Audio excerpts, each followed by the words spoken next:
సర్రా మన కలర్ఫుల్గా ఉన్న బంగాళదుంప టమాటా కూర కావాలంటే ఇలా ట్రై చేసుకోండి. తయారీ విధానం చూపిస్తాను. నచ్చితే ఓకే లైక్ చేయండి.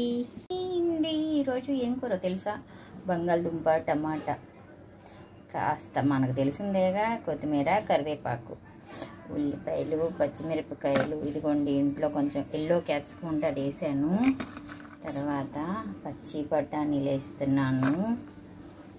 కొంచెం అల్లం వెల్లుల్లి పేస్ట్. తయారీ విధానం: బండి పెట్టుకున్నాను, ఆయిల్ వేసుకున్నాను, జీలకర్ర వేసేస్తున్నాను. కొంచెం జీలకర్ర ఎక్కువ వేస్తున్నా. తర్వాత తాలింపులు కూడా వేసేసానండి. ఇప్పుడు దీంట్లో ఇవి వేగినాక ఉల్లిపాయ పచ్చిమిరపకాయ వేసేస్తా. చూసారా, ఉల్లిపాయ పచ్చిమిరపకాయ వేసేసా, క్యాప్సికం కూడా వేసేసా కొంచెం వేగుద్దని.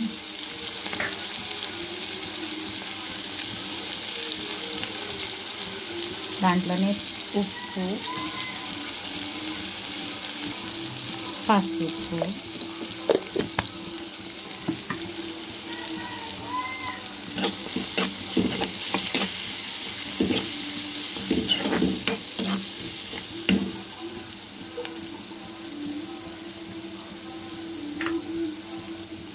కాస్త అల్లం పేస్ట్, ఇలా మగ్గినాక బంగాళదుంపలు, ఇలా బంగాళదుంపలు మగ్గినాక మనం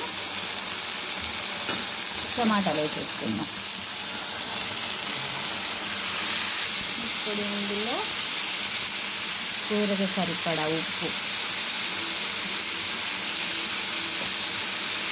అలా ఉప్పు వేసినాక బఠానీ వేసి మూత పెట్టి మగ్గిద్దాం. అలా బాగా మగ్గినాక మన రుచికి సరిపడా కారం, మామూలుగానే నా పొడి మసాలా, కాస్త కొత్తిమీర వేసి ఒక 5 నిమిషాలు మగ్గబెడదాం.